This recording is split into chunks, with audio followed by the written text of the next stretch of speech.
Hello, everyone. Welcome to Good Film Hunting, a podcast about an average couple who are on the hunt for some good movies. In today's world, we are consuming more media than ever, perhaps more passively than ever. But we believe that by documenting and discussing the media we intake, how and what we intake will change for the better. It is important that we don't just become another consumer, but a participant, seeking to engage with the media we consume, so that we can see how our view of the world affects how we perceive it, and how it affects how we perceive the world. In this podcast, we are not only on the hunt for some good movies, but on the hunt for a good discussion. So, lean in, participate, and enjoy.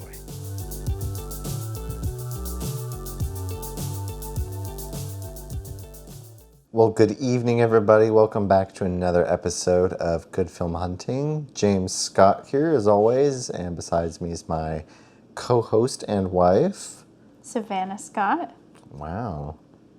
How fancy. I know, we share the same last name. It's crazy, right? I know. It's still kind of weird to think about that. Is it weird to think about that? Yeah, I was thinking about that the other day. I was like, wow, Mrs. Scott. Mrs. Marmy. Yes. You don't say that. Okay. So, Savannah, what movie are we talking about today? We're talking about If. If. Yep, If. IF. Which stands for Imaginary Friend. Oh. So, yep, we're going to be talking about and reviewing If at length here. If you're listening for the first time, I'm going to give a brief episode breakdown. We've got a list of facts about the movie that, well, usually I share them with Savannah, and she doesn't know, and she reacts to them. But this time, I did not have time to put together facts, so Savannah is going to be sharing facts with me. So this will be interesting. And then we'll share our general spoiler-free thoughts on the movie. We'll share our favorite moment of the movie. I guess I'll be doing the 5-minute plot recap tonight since you're sharing facts. Shoo! Not that there's really much of a plot to recap. So we'll delve into our rating system. That we have 4 categories that we'll rate on a scale of 1 to 5. They'll be very spoiler-filled. We'll show our overall rating at the end and see whether the film makes the official Good Film Hunting list. So, Savannah, I'm ready for some facts about this movie. So share me some facts about If. Alrighty, well, If was released on May 17th of this year. Okay. After originally being planned to release on November 17th of last year. Oh, okay. So it was pushed back 6 weeks, and then technically it was pushed, not 6 weeks, 6 months. Okay, because I was like, Yeah, sorry. Technically, the official date was May 24th, but they bumped it back a week. Oh, even further. So they bumped it. They were gonna release it on May 24th of this year, but then they moved it to May 17th. Huh. So they did a lot of changing. Interesting. As far as was there a reason for that you could find? I didn't see any details. There weren't a ton of super in-depth details on this movie. Okay. Yeah, so... Yeah, there must have been something with production or... Yeah, that's interesting. It was directed by John Krasinski. John Krasinski. Good old John Krasinski. Who also directed A Quiet Place 1 and 2, right? Yep. Great movies, by the way. Very good. They are very good. Distributed by Paramount. Paramount. The runtime is 1 hour and 44 minutes. Okay, not too lengthy. Not too lengthy, but I was definitely... Not yet. Sorry. That's for later. Runtime was 1 hour and 44 minutes. Not too lengthy. Not too lengthy. Okay, so this is the part I was making weird noises about earlier. Okay. The budget was $110 million. Okay. The box office was $190 million.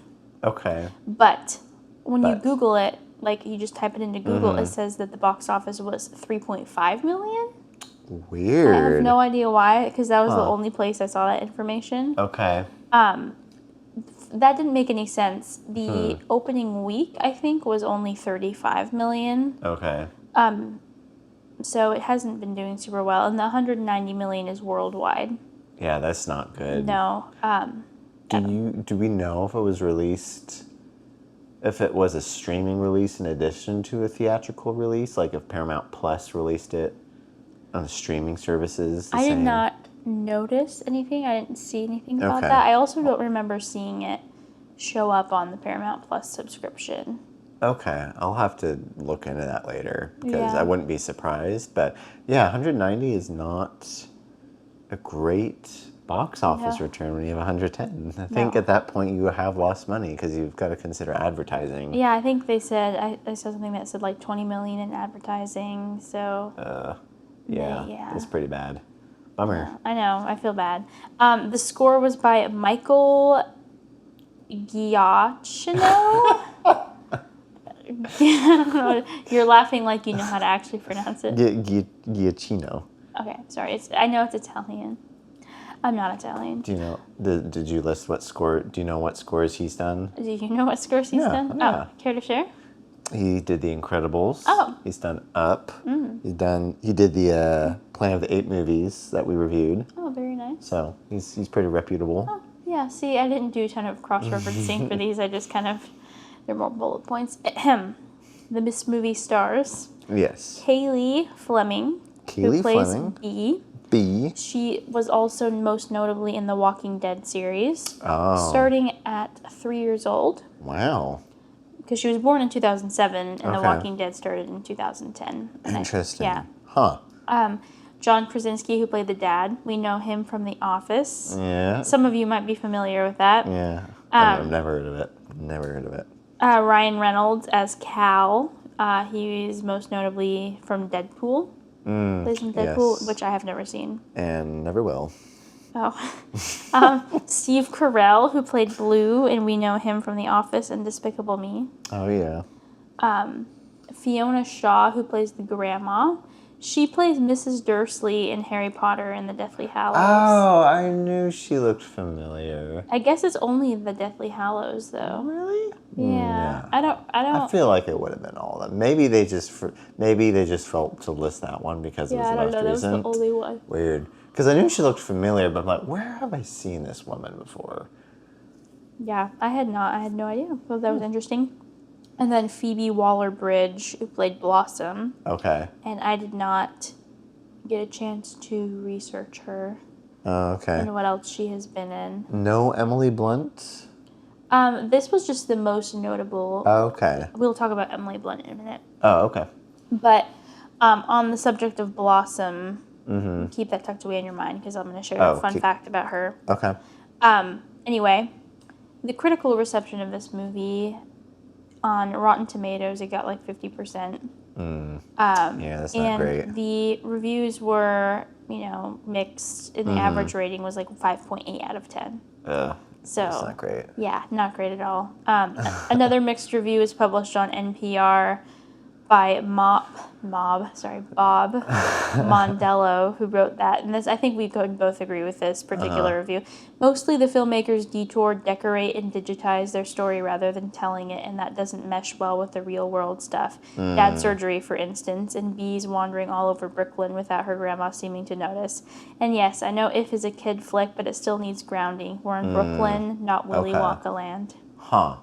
Yeah. That was a pretty honest review. Not harsh, but like, just, laying it out there. Yeah. Okay. Kind of, yeah. So, anyway, it was nominated for the Kids' Choice Award for Favorite Actor for Ryan Reynolds. And it was also nominated for the Golden Trailer Award for Best, or by the Golden Trailer Award for Best Animation. Okay. The animation was pretty good. I saw nothing about them winning anything. Well, it's only this year. Oh, okay. So would that would happen at the Golden Globes? No. Not the Yeah, Golden Globes. the Oscar Golden Globe, but that would be next year technically Okay. because you still have December Okay. of this year to get to. Okay. So yeah, they got nominated for those two things, which seemed like kind of Frivolous and Yeah. weak. But anyway, now we're back to the fun facts. Okay. There were some, not super fun facts, but fun-ish facts. Okay. John Krasinski describes this movie as a live-action Pixar movie. Okay. So maybe that's not a fun fact so much as a statement. A statement. Okay. This is Emily Blunt's second time voicing an equus, which is a horse-related creature. Oh. After My Little Pony, the movie. Oh. She voiced the unicorn. The unicorn? I knew she was in there somewhere. And this is Matt Damon's fourth time acting in a film after Titan AE, Stallion, the Spirit movie, whatever. Yeah. And Happy Feet, too. So who did he do? He did the Sunflower Therapist. Interesting. Yeah. Huh. There were a couple other. George Clooney was also in this movie. Really? I'm not that I know much about him, but I recognize the name. George Clooney, yeah, he's pretty significant. But yeah, I think those were most of them. Interesting. Yeah. I feel like, I don't know if this is fact, but I feel like this is John Krasinski just getting together with his friends to make a movie. That's kind of the vibe I got. That sounds like fun. I hope they enjoyed themselves. I think they did. A quick detour about the animation really fast in regards to Blossom. I thought this was just interesting. I copied and pasted this. She was designed in the rubber hose style of animation, which I'm sure you noticed. Like, she looked very old. Right. Like old Disney. Right.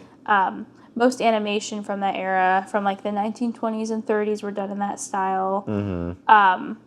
Most famously employed by Fleischer Studios, who created Popeye, Betty Boop, etc. And I thought of Betty Boop when I saw her, because I don't know much about Betty Boop. I just know, like, I've seen her. Yeah. And the style is notable for the glossy latex look of the character's skin, Right. and the curvature to their silhouettes that resemble a rubber hose. Huh. I thought that was really interesting, because she did look like that, and I was like, Interesting, yeah. kind of cool. Yeah. But so I thought that was kind of fun to look at. She was a cool character. I thought she was she was endearing. Yeah. We'll go more into that later. That's true. The credits say introducing Brad Pitt, even though he's been acting for over 30 years and is not actually in the film. He is credited, this is probably the funnest fact. He's credited as voicing the character Keith, who is invisible and silent. I thought that was kind of funny. That's weird. I know. And then when Bee and Cal enter the Memory Lane retirement community, there's a flyer on the bulletin board that says "Wanted Grape Stoppers" instead of Grape Stompers. Oh. And also another flyer says "Missing Cat" but has a picture of a raccoon instead. No. Wow. Yeah. Maybe that was intentional. Maybe, I don't know. That was listed as I think that was listed as like a goof. a Or goof, like but a, like what they thought was a goof, but wasn't actually a goof. Okay. But yeah, so that's about it. Not a whole lot. Interesting. I scraped and I harvested. Well, thank you. Thank you for those facts. Yeah, you're welcome. Well, thank you. Okay, well, that was fun. So, keeping it spoiler free, what would you say are your general thoughts on this movie? General thoughts on if you have an opinion. Ooh, be gone. Sorry. But yes, those were my general thoughts on the movie. Yawn? Yeah, yes. Uh-oh. I got very bored of this movie, and I was really ready for it to be done. I kind of regretted watching it, honestly. Regretted watching it, okay. It didn't make my life worse, but I sacrificed sleeping for this movie, and I would have much rather have been in bed sleeping. You were hanging out with me. I was. No. I don't regret hanging out with you, but and it provides this opportunity true. to hang out and like talk about something intentionally. It's true, but I don't think I really often watch a movie with you where I'm like, okay, I wish I would have been sleeping instead. Okay. So I felt that way because this movie, it just, as we'll talk about, it just didn't have the spark. Like, it tried to have the spark, but in trying to have the spark, it missed it. Right. Yeah. Okay. Why do you think they missed it without going into much detail? It wasn't, we've seen people do this better. Like, we've seen this done better, and it just wasn't very, like, it was whimsical, but, like, not whimsical enough. Yeah, that's fair. Yeah. My general thoughts. I think someone we know who's very close to us summed it up as it sucked. I would not give it that harsh of a review because, one, you can tell these people put their heart and soul into this, and they were passionate about it, and you can see the charm, you can see the potential, you can tell that it was a well-crafted project and they loved it. It just all the elements did not come together, unfortunately, and I felt like it was kind of, to your point, it's supposed to be a sentimental story, but it feels forced, And fragmented. and the world building of these characters called ifs are not very good. Some very odd, kind of typical, plot holes, like, a 12-year-old roaming New York and the grandma not caring whatsoever. But, it's a kid's movie, so, like, you can let that go. But this movie tried to be heartwarming, and there were definitely moments where I went, oh, that's an interesting exploration, but they never really went there. Yeah, and it's an hour and 44 minutes, but it definitely felt much longer, which is not what you want to say about a movie. No. No.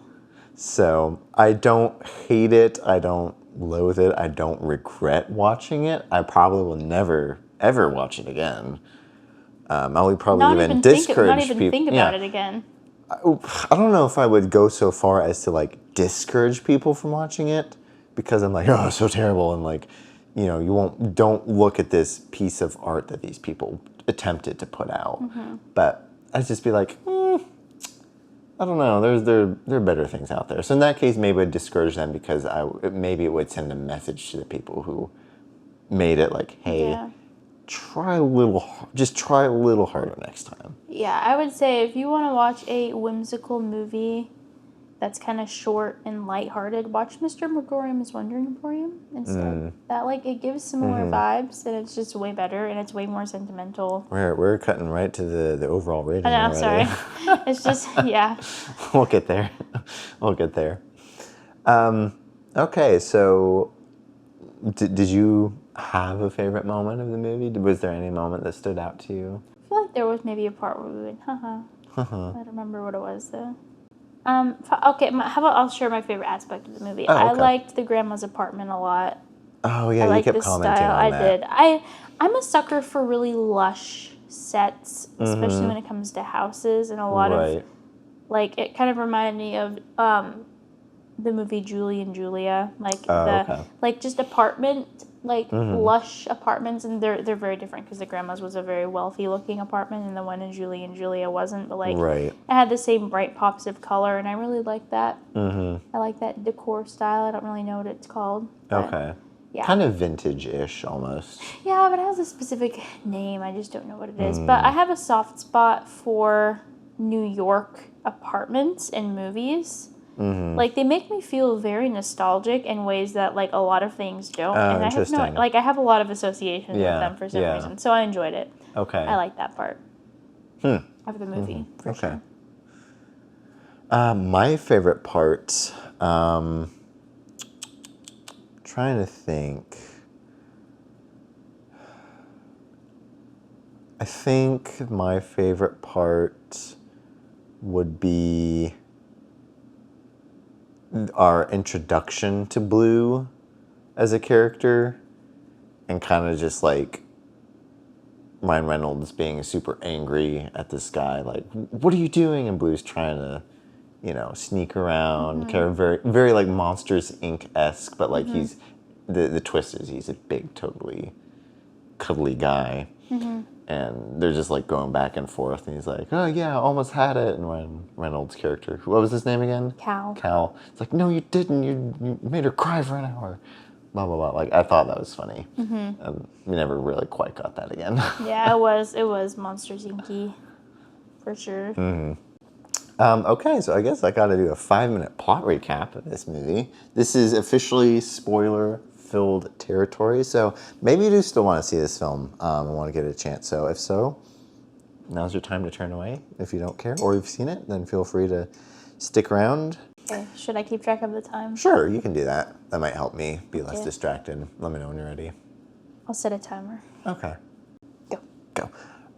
So we start with a montage of our main character, Bee, and her family, her dad and her mom. It's very sentimental. We can tell that they're a close family. They give her lots of attention. Her life is perfect. But then slowly the montage kind of reveals that something's not right with the mom. We figure out she's sick. And then it cuts we skip forward in the future. She's older. We learn that her mom has died of cancer, which is very unfortunate. She's going to stay. B is going to stay with her grandma in New York, while her dad happens to be in the hospital as well for something. They don't really specify what it is, but he's kind of there just being a goofball most of the time.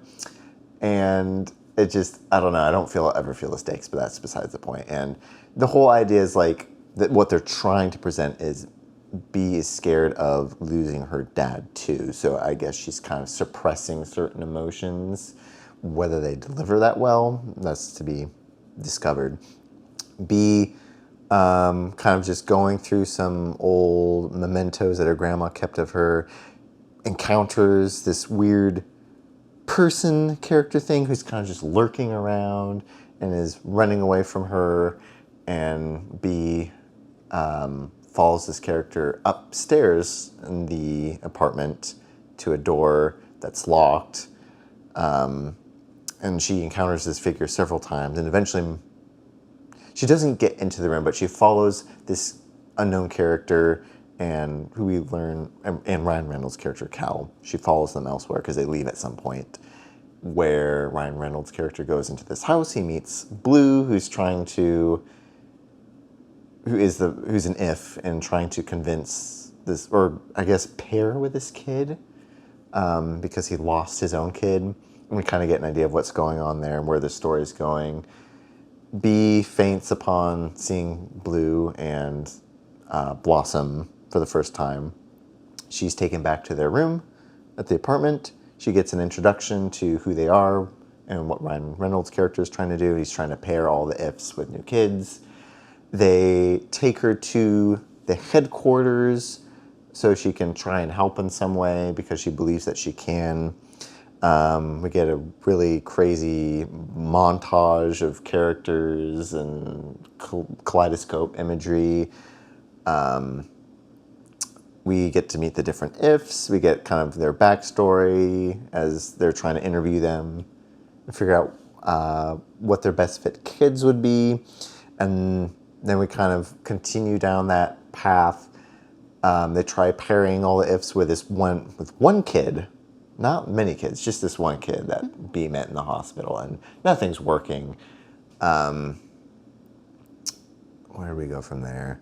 And then they kind of change perspective a little bit because B realizes that Blossom was her grandma's if, and through Providence and a couple other things, there's a moment where Blossom and the grandma kind of connect again.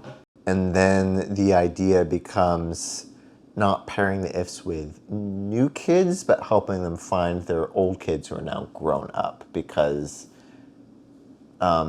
maybe the adults never really stopped needing the ifs. They just got too busy and distracted to ever think about them again.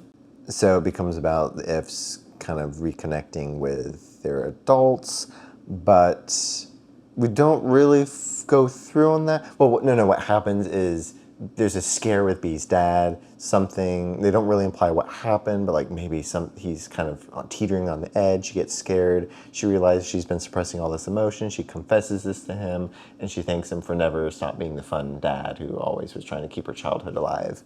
And then he's okay. They get ready to head back home.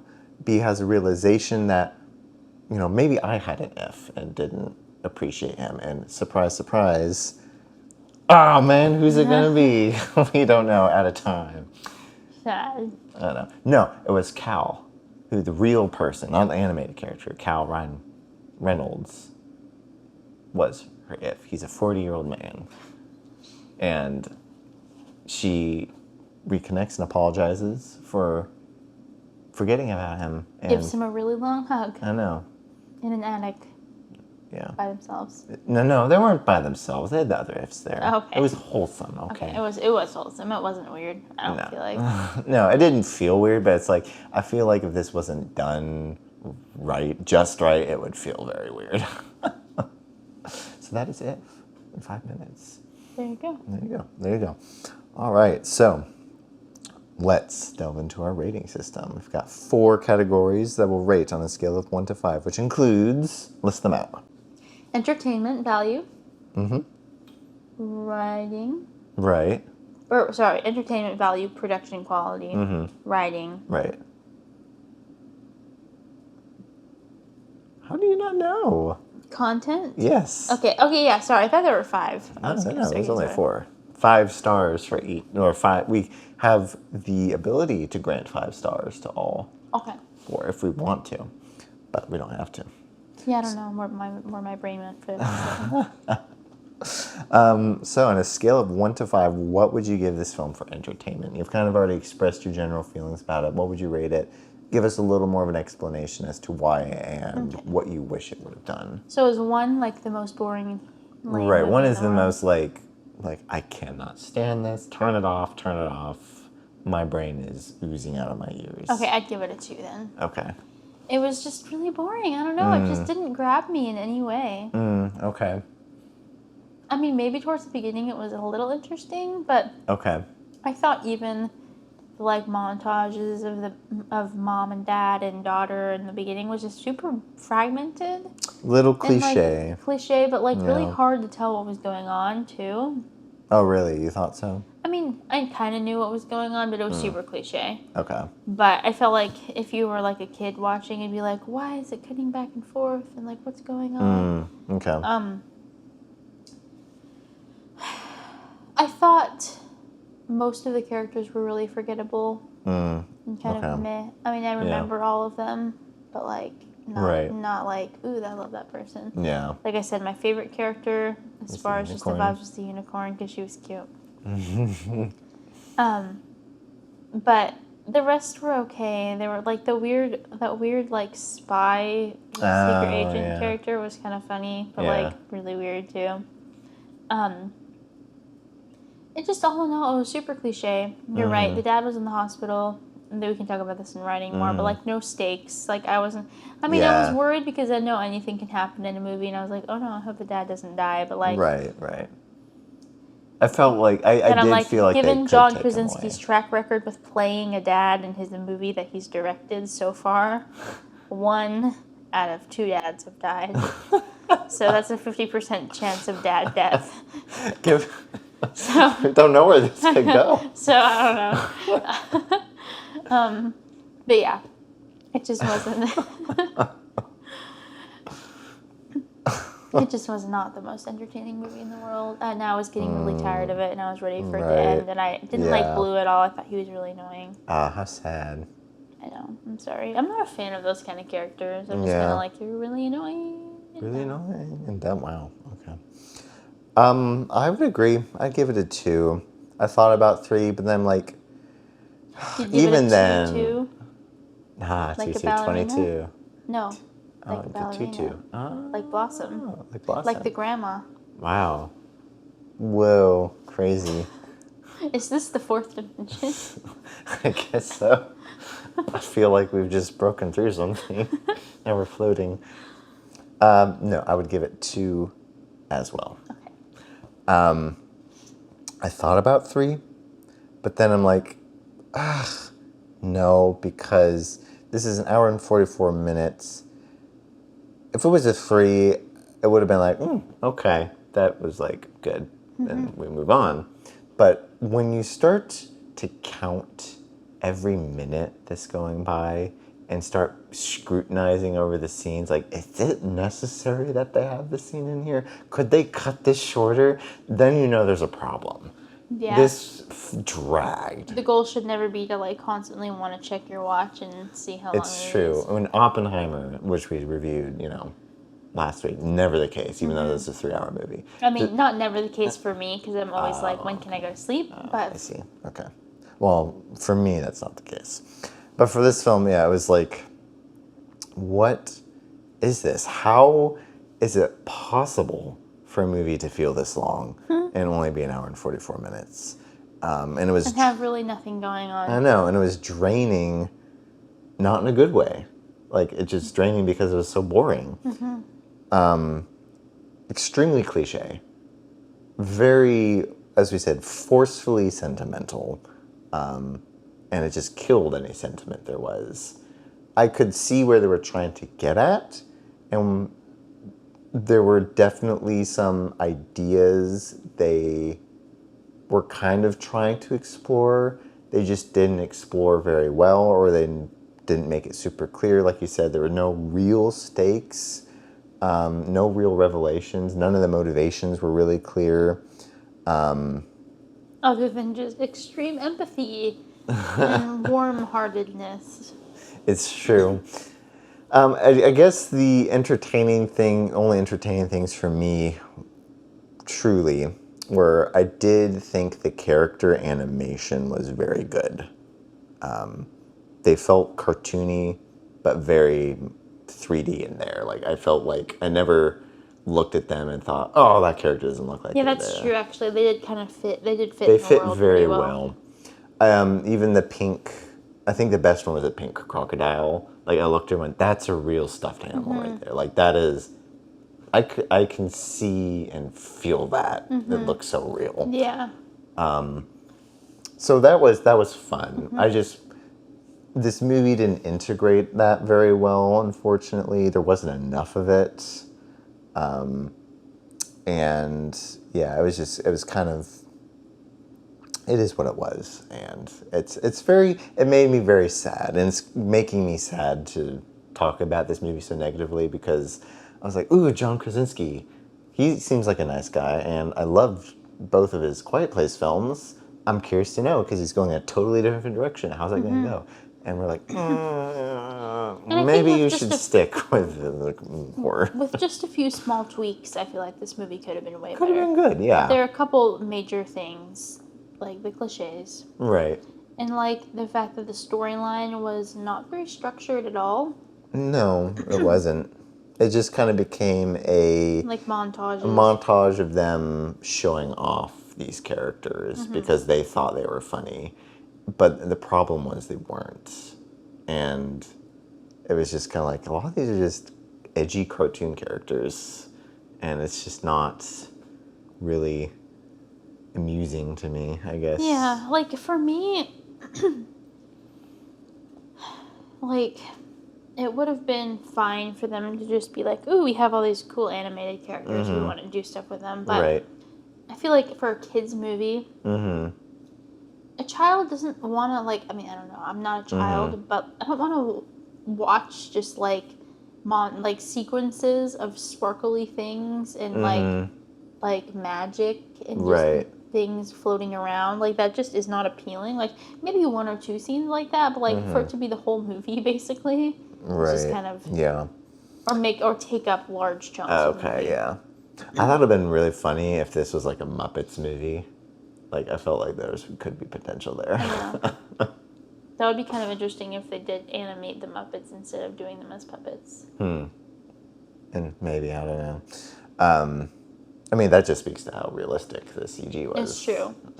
Yeah, no hate or shade on the CG in this movie, because it was definitely good. It was very good.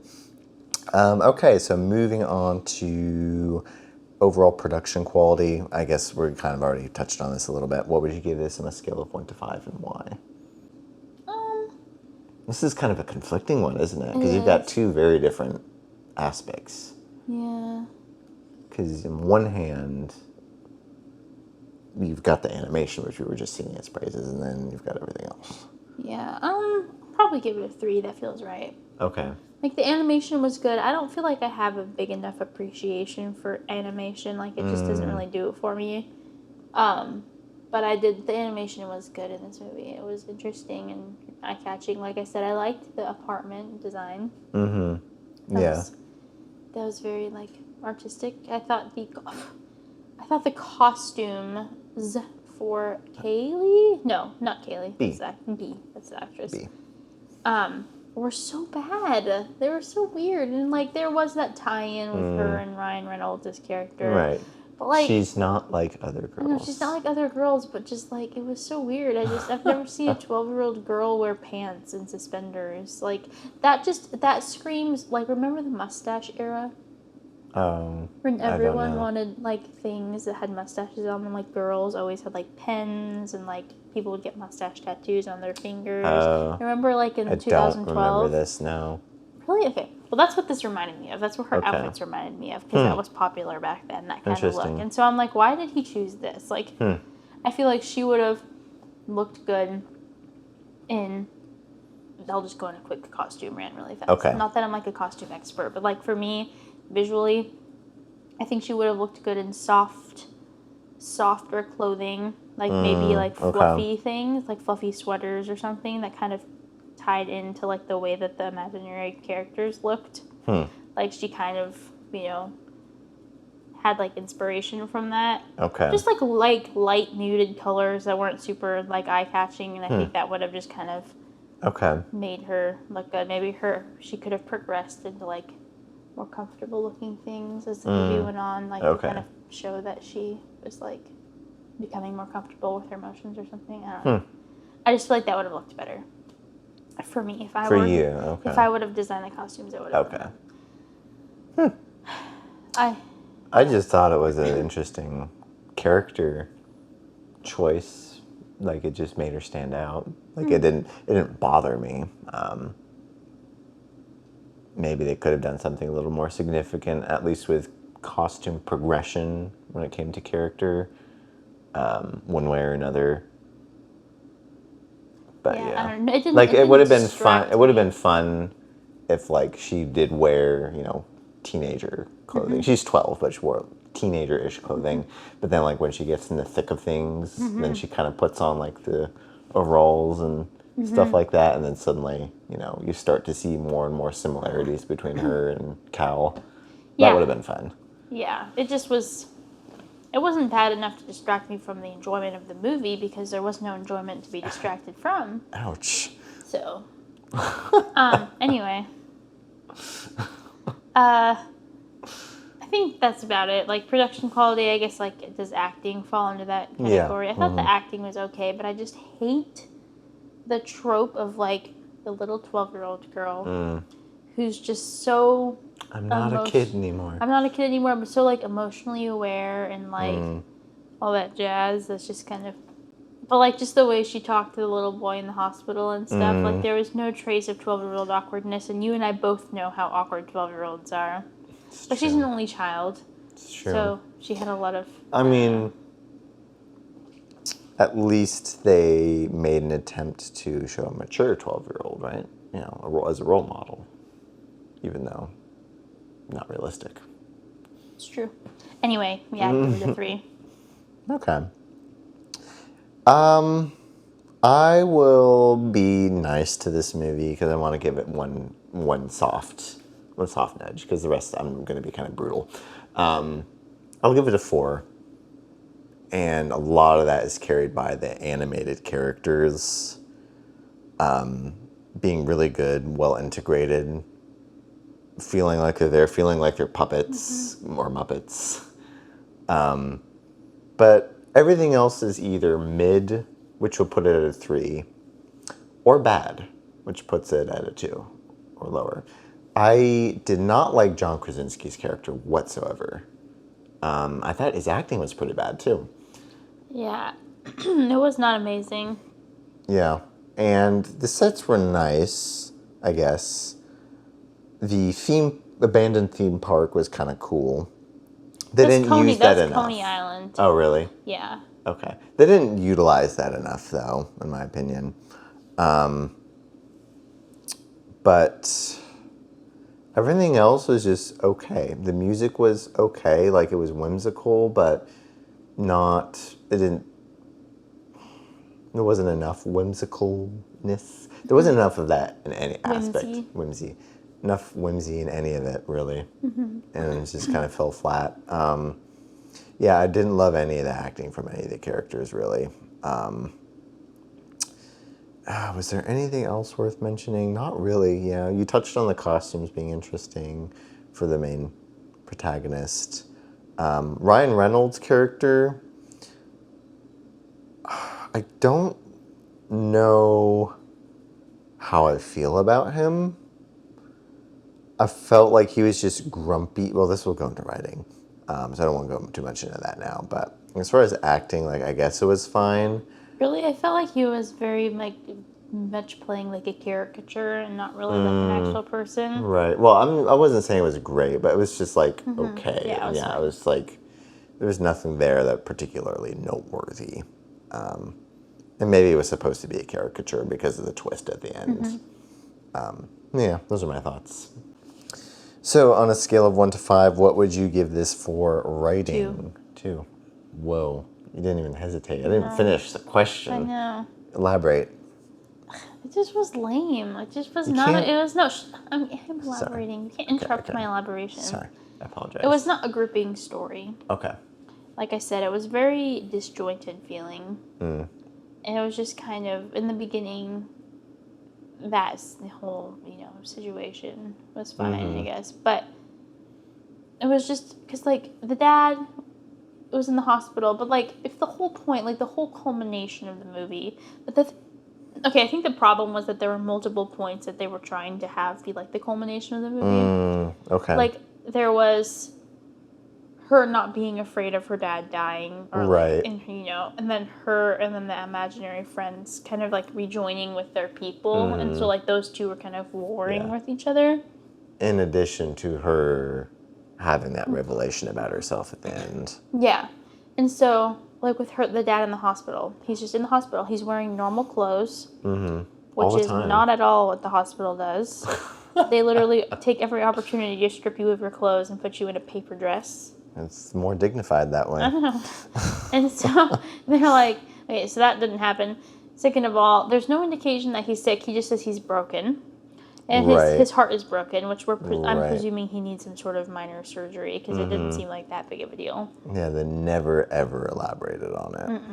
So that happened. But, like, she would visit him in the hospital and bring him flowers and stuff. But he'd just be, like, doing weird stuff the whole time and not being in bed. Right, and this was days. It was. Like, how it was long like was he multiple in there? days. Why was he there that long? I know. Why was he there, and why did he wear his clothes? That part was really distracting because it felt really weird. It felt like he was visiting or something, and like that he wasn't actually in the hospital. Right. And then she gets that call, or the grandma gets the call that like something bad happened, and she goes to the hospital. And she's like, I don't know, but like we had no reason really to be that scared. Right, because that theme was never touched on before. And then everything's fine, and then he's like lifting heavy boxes and doing all the schlepping. Continuity error. I know. I know. I'm like, okay. We have no idea how much time passed. No, we don't. But that just was not very gripping. And then with the imaginary friend, she goes to the imaginary friend place, doesn't question it at all. Right. Goes there. Like, starts imagining. Well, she does flip out when she meets Well, something she does. first But, like, time. she, after the initial flip out, she, like, starts building this fantasy world. Like, she's been there this whole time. Right. And that's when her true childness kind of comes out, because you're like, oh, you're just, like, mindlessly doing this. And you're like, oh, yeah, magic, and it's good. And so that's kind of where we see that she is actually a child, even though it's very obvious. Although, like I said, I think the actress was, like, 16 playing her, which is classic, typical. pretty standard. Yeah. And then, yeah, it just, I don't know, it just didn't grip me in any way. Yeah. I can think of quite a few movies as this was going on that have done it better, even if they weren't perfect movies, that had... Mr. Gregorium's Wonder Emporium. Yeah, I guess so. Definitely not a perfect movie in my opinion. But the theme it was exploring was a little more streamlined, a little more to the point. Yeah. And even if they didn't elaborate on it as much as I would have loved to, it kind of got there. And while watching it, I was thinking of the remake of Pete's Dragon by Disney, A Monster Calls, Toy Story. Like, these are all... Monsters, Inc. A little bit of that. Just the ideas of, like, you can see... The reason those stand out to me is they all kind of stand out as having their own separate they all take one theme that this movie is trying to explore and just explore it in its totality. And it feels somewhat complete, even if one of them, specifically Pete's Dragon, isn't like a perfect movie. It's a very mid movie, but at least I felt like you could get a little more of emotional satisfaction out of it because of the idea of the dragon kind of, in my mind, being the if for Pete. But this movie like took all of those themes and tried to cram them into this one movie and explore them all at once. And it didn't work because they spent so much time meandering with these cartoon characters. And it's just like, this isn't working for me. And you've already mentioned the whole thing about John Krasinski's character. It was just being really weird and not compelling whatsoever. I didn't even feel sad when the mom died at the beginning. It was just like, oh, okay. Like, I know I'm supposed to feel sad, but I don't. I know, and then there was like that kind of like over-explaining where John Krasinski's character is like, I know you're scared. This is reminding us of what happened with Mom, right? And like no emotion was shown on either of them. Yeah. And I'm like, it couldn't have been that long ago because she's only 12, so it just wasn't compelling. Yeah, and him being like, like his goal was to never let her childhood die, so he was always going to be the fun dad character, but like it was just really forceful, and he said very cliche things. He said the Michael Caine line, never. Never. Never. It's true. But what I want to explore most is being the just most flawed and underutilized aspect were the if world building. Because we get this interesting revelation halfway through the story, which I could appreciate. For them, it's like, oh, we gotta get new kids because we feel lonely.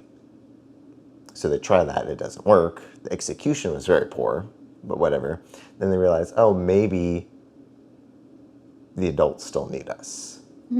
They still need to be in touch with that aspect of childhood. That's a very interesting idea. Like, okay.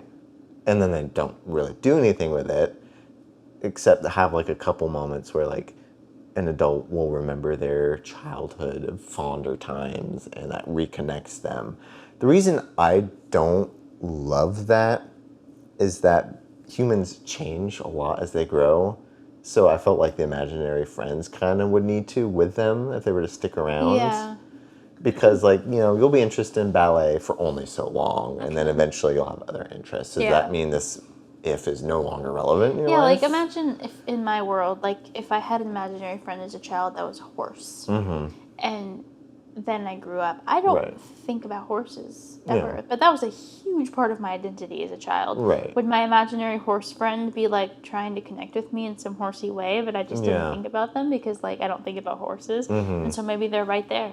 Maybe they're right there, being watching a horse, watching me, and I'm like not thinking about it because I'm like, whatever. So, yeah, I think that was interesting because that is implying that you grow up and you still like ballet. You still like croissants. Implying that who doesn't being like embracing the childlike spirit is specifically linked to your certain, I guess, passions, maybe. But like, I don't know. why? My question is, why did some of the people see their imaginary friend and hug them and acknowledge them, and then like Blue's person didn't at all? They didn't explore that whatsoever. And then who was the other person before that saw their imaginary friend? Oh, it was the guy in the store with the spy. Oh, maybe. No, there wasn't. It wasn't him. But like, he acknowledged his imaginary friend. They like acknowledged, but like Blue and his guy like did not exist in the same realm. Oh no, and also the grandma and Blossom did not exist or acknowledge each other at all. Right. Yeah. And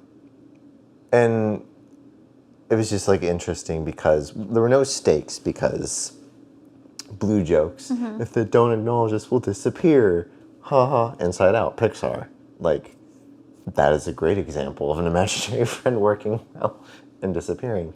I know. Inside Out is a great example of that. I know. But there are no stakes because that doesn't happen. They're just silly and sad and having therapeutic sessions and making jokes, very bad jokes, all the time. So it's like, I'm not convinced that these guys are actually lonely like the toys from Toy Story. Like, it's just, like, they just haven't sold me on it. And then there's the whole idea of like, Yeah, because then they're not even really that sad when the boy rejects them. yeah, Because, like, in Toy Story, they would be having meltdowns. it's true, But in this, literally. they would, but in this movie, they're like, oh, whatever. Haha. Right. What was I gonna say? And then there's like, well, does every adult have an if?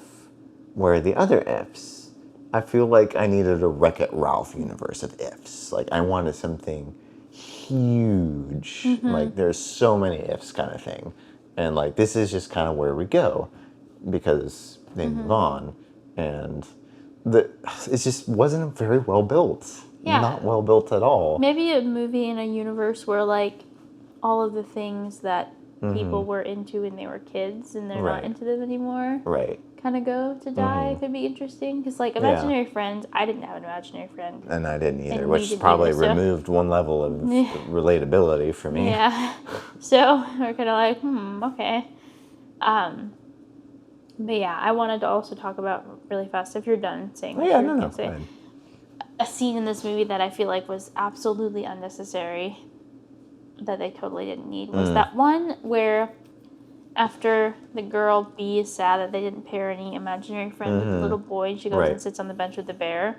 And then that whole scene after that where they walk around Coney Island and there's Right. people around, and it's just like so useless. There's absolutely nothing. Oh, yeah, no, It's for literally just them trying to show off their shiny sparklies again. sure. Pretty much, yeah. And that was where my morale started to drop, and I was like, okay, how much more of this are I gonna handle? I know, right? And continuing with the ifs, the Blue has this moment where he reconnects with his person, but then like he leaves him, and it's really weird. Like everyone congratulates him. It's like, oh, you did this monumental thing. It's like, now what do we do? Like, did you just need to reconnect that once and then you're done, or are you gonna stay with him forever because he needs you, kind of thing? Yeah, the Like- only if reuniting that was compelling was the crocodile. Oh, really? Yeah, because, like, she hugged her person. They hugged each other. And it was wholesome. And they, like, acknowledged each other in the same world. And, like, I could see them, continuing a relationship. Yeah. The unicorn, too, is kind of like that. And so, but, like, what else? But, yeah, what did Blue do? Did he just literally need to stand behind his boy Yeah. and make him feel, like, powerful for a second and then leave? Yeah. Did he just want a croissant? I guess so. We just wanted a croissant again. So yeah, I didn't spend time writing out all my thoughts about this one because I've just been busy lately. But right off the bat, yeah, it's just sloppy writing. And it's weird considering at 6 months, it was delayed by 6 months. So I'm curious to know what they did during that time. Yeah, just not well written. Oh, I guess we haven't touched on Ryan Reynolds' character at all, Cal, because there's the twist at the end where we kind of see it coming ahead of time a little bit, but he ends up being Bee's imaginary friend who she's forgotten in growing up. And there's one line, some throwaway line someone says about him used to being a clown. Like, he was a clown. Or like, you should have seen this guy. He was a clown. Kind of things, like, whatever. And this guy's, super grumpy, blah, blah, blah all the time.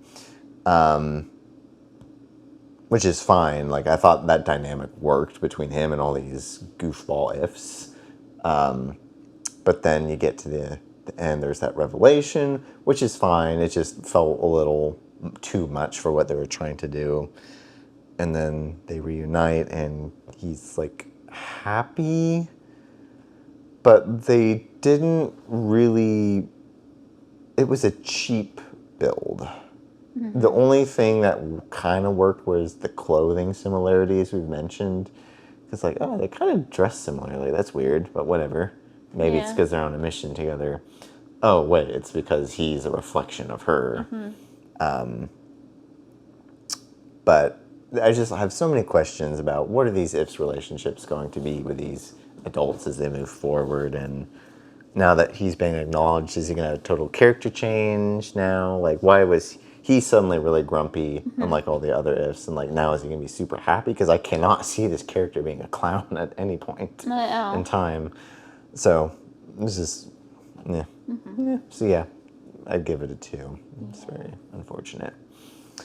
All right, so let's delve into our last category, content, where we weigh the more negative aspects of the story against the more positive aspects. Were there any particular things in it that were just unnecessary and offensive and didn't contribute to the story they were telling? Savannah, what would you give this on a scale of 1 to 5 and why? We kind of already talked about this. Yeah, I'd probably give it a 4. Oh, really? Yeah, there's nothing really that offensive in it. The only problem, well, okay, so I'm going to say this. They take the Lord's name in vain way too much in this movie. Like, to the Which point where... goes back to writing. I'll comment on that in a second. To the point where it makes me uncomfortable. And it always makes me uncomfortable, but it made me especially uncomfortable because of the frequency. Right. Yeah. There was also, like, some H words and some, like... Yeah. Was there a D-A-M-N in there, too? So, like, that. Couple fruit jokes here and there. Naked fruit jokes. Yes. That didn't bother me too much. I don't think anyone would really notice. Like kids wouldn't notice. But yeah, taking the Lord's name in vain was definitely the biggest one. I wouldn't let my kids watch that movie for that reason. So, okay. I think once in a while is fine, and you can be like, this is not okay. But the fact that it made up like half of the script was offensive, and it was offensive. Like, it's not something I want to hear. I don't like when that is used loosely. Yeah. Okay, so going back to writing, that was their default exclamation, and there was no need. The dialogue in this movie all around was not good. No. But when you throw that in as like a default exclamation that everyone is saying all the time, it's like, that is so lazy. That is lazy writing. I know. Like, there's no creativity here. There's no... And it's just like, why would you do that? But whatever, okay. And yeah, it does kind of get to a point where, like, I'm kind of uncomfortable because this is... Like, there's no compelling reason these characters should be saying... First, yeah, there's no compelling reason these characters should be saying it half the time. It's just kind of the default exclamation. Like, you walk into a room and there's your friend who's... No, okay, that's a bad example. You walk by and there's a yellow fire hydrant instead of a red one. Someone's going to exclaim that. And then, like, they're going to say it 3 more times because they can. Yeah. It's just like, that's not good writing. But, like, other than that, like, there's nothing really in it. It's fairly clean. It's a fairly clean movie. It's quite clean. But it's just, it's like, that's great that it's like clean, but I wouldn't have my kids watch this movie. It's not good at all. Would not feed their minds. I'm gonna give it a 3. Just because of that. It's just unnecessary. It's lazy. It's kind of offensive to us for good reason. And, you know, there are movies that have that all the time, but either it's not as often, or 2, it's in a more appropriate place, or just better used. Is this one? It was just kind of like, it's not intelligent writing. This movie is not intelligently written, but that especially is just a low bar, a very low bar. Yeah. So yeah, this movie, just not high marks all around. So Savannah, that gives you a 2, a 3, a 2, and a 4. For overall rating, what would you give this? Just 2? Okay. Yeah. Give a summary, like your conclusion, your thesis statement. I think, in conclusion, when it comes to a movie, I want it to do something for me. I want it to ignite my imagination. I want it to make my world a better place. I want it to feed my creativity. And this movie didn't do that. Yeah. It did not. There was no I think the biggest thing that I missed was just the fact that there was like barely any dialogue Because there was so many useless filler scenes with no talking. Right. Like, the dialogue itself was bad, but there was just a lot less dialogue than I prefer in a movie. Right. So yeah, I'd give it a 2. It just was not good. I would give it a maybe 2.3. That's pretty close to 2. As I'm still. I'm just going with a gut instinct. Okay. If my gut says to put in a random filler number, then I just do it. Yeah, I agree. It is sloppily done. A lot of aspects about it are lazy.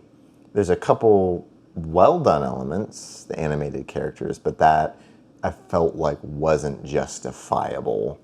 Like, I'd rather have not well animated characters and a much, much better story, because animations, it certainly can be compelling, but it's not everything.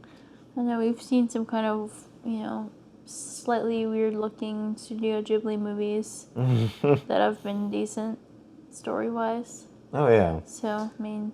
Or, let's go back to Lord of the Rings, the pinnacle of everything filmmaking, right? Gollum.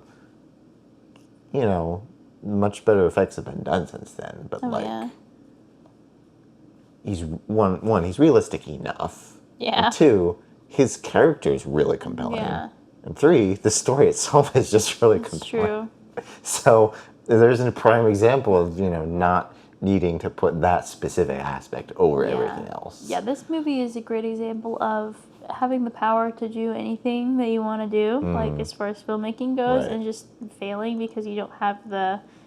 and I don't doubt that John Krasinski has the creativity. He didn't, I don't think he wrote A Quiet Place, but he directed A Quiet Place, which is a great movie. Yeah.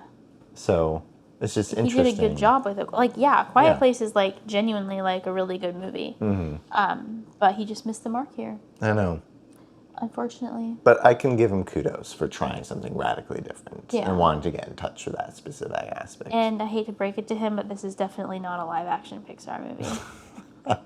It falls a little short. It does. It falls a little short. Sorry, John. Well, so yeah, I think it's a pretty obvious. We both agree it doesn't even come close to touching the good film hunting list. No. It will not be on our It's on our on shelf. the don't watch list. It's on the bad film hunting. If you're looking for if you're hunting for a bad film. Okay, here's what's sad about this. There are bad films that are so bad that are fun to watch. I don't know if I've really watched one, but I hear Nacho Libre. it's pretty close, actually. But this wasn't even that. It was just so mid. It's that terrible line where it falls in between good and really bad. And it's just it's very forgettable. I know. Well, thank you all for stopping by and listening to our personal take on John Krasinski's If. We hope you've been inspired to have some more conversations around the movies you're watching. Let us know what you thought about this movie. Let us know how we did on our rating. Do you agree? Do you disagree? And until next time, good film hunting.